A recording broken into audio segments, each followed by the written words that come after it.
Oh. Welcome to Story Lab.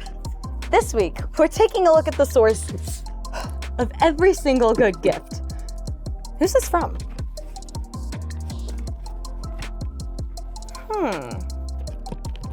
The plot thickens.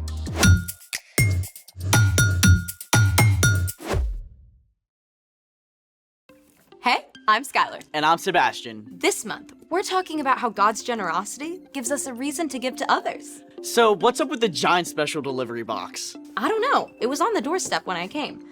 And check this out. To Skylar and Sebastian.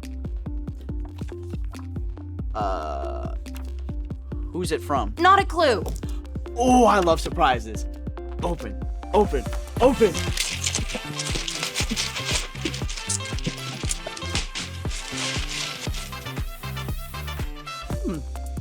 There's a note.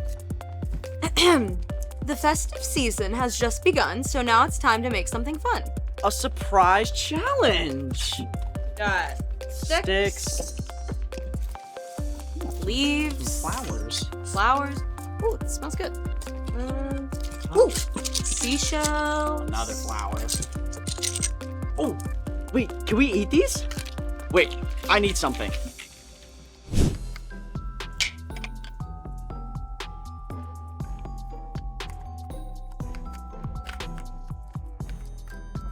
Why are they called nutcrackers if you can't crack nuts with them?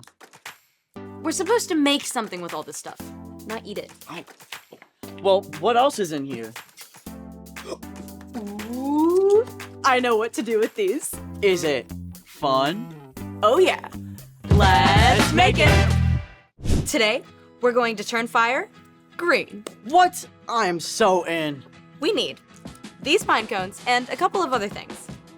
Isopropyl alcohol, also known as rubbing alcohol, copper sulfate, a bowl, a lighter, gloves, and I think that's about it.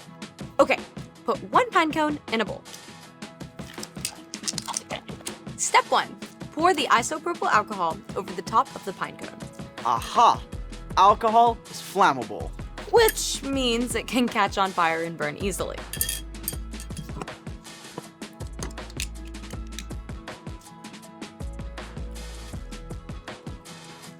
Step 2, sprinkle the copper sulfate over the pine cone. This is going to give us the green glow we're looking for. And step 3, pour just a little more isopropyl alcohol for good measure. Step 4. Outside. Good idea. 3. 2, 1. So cool. Kind of mesmerizing. When the copper is heated, the electrons absorb heat energy. After a time, these lose the extra energy, releasing it in the form of green light. Different elements make different colors too. We could add sodium for yellow and sulfur for blue. Who knew the humble pine cone could do so much? You can even eat them. Really? You want to boil it first or just eat the seeds? Huh. Pine cones, the gift that keeps on giving. Which reminds me, it's time for The story before the story. Today we're in the book of James.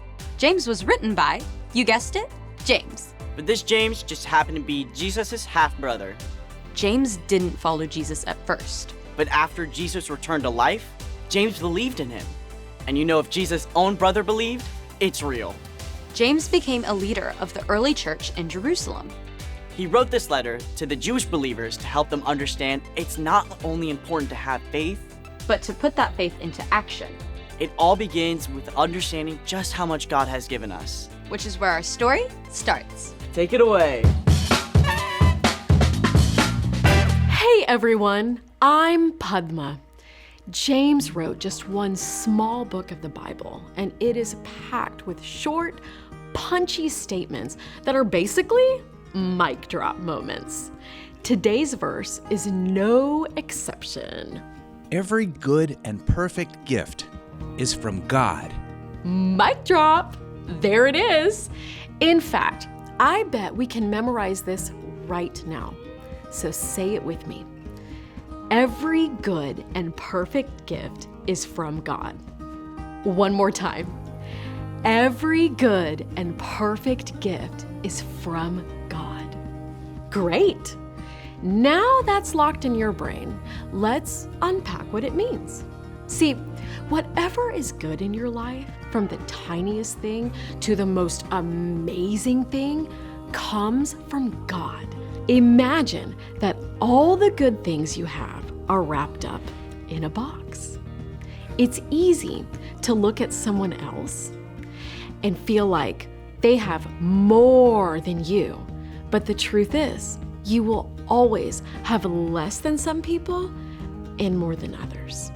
The important thing is to stay focused on what God has given you. And God's most amazing gifts to you are not ones that you can rip off the paper to open up. First of all, God has given you life. And every single breath you take, God is literally holding you together. God's given you people to love you and care for you. And God made everything we have to eat too. And there's so much more. God created this incredible world for you to live in. Beautiful forests, rushing rivers, and sky forever. All kinds of creatures, from adorable to awe-inspiring. There's no end to what gifts we can discover in God's incredible creation. Next up, no matter who you are or where you live, God also promises the gift of help. When you are in trouble and you don't know what to do, God's help is always there for you.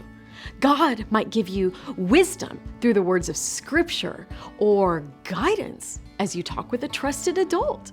You may simply have a strong feeling that God is with you, even if what's happening around you doesn't change right away. And then there's the biggest good gift of all time, the gift that we celebrate every Christmas, the gift we celebrate every Easter, the gift of God's very own Son, Jesus. No matter who you are, where you are, or what you've done, Jesus is for you. When we follow Jesus, our relationship with God is restored. And we can know that no matter what's happening now, God will make everything right in the end. As James wrote, every good and perfect gift is from God. Everything from this amazing world to help and guidance to your actual life comes from God. And when you remember that, you can look forward to opening those gifts in new ways every single day. The end. So I know all the good stuff in my life is from God, but it's really easy to forget. Yeah, I get stuck on thinking about what I don't have rather than what I do have. Well, we all need a wake-up call sometimes. So, What's our part in the story? It's our job to remember and pay attention to all the amazing things that our generous God has given to us. You can start out your day asking, God, help me see all your gifts. Once we remember to look, those gifts are everywhere. That awesome sunrise you get to see on the way to school. When your teacher sees you're struggling and gives you some help. Ooh, pizza on the lunch menu. Your kitten chasing its tail. A sense of peace and calm when you sit down to take your math test. Every single one of those things and a million more, they're all reminders of God's generosity. Generosity is making someone's day by giving something away. And the more you start to see God's generosity to you, the more you can begin to share those good gifts with the people around you. That sounds like a win-win to me. Absolutely. It's been a gift to hang out with all of you. See you next time. Bye. So here's the thing. God gives us good things. Like friends and food. Air to breathe. Oh, and all the stuff in our special delivery box. All gifts from God. You mean God left the box? I think someone else helped. This gift has got me pining for the outdoors. Want to make something else? Naturally. Thanks for joining us in the Story Lab. See you next time. I wish I was surfing on one of those waves right now.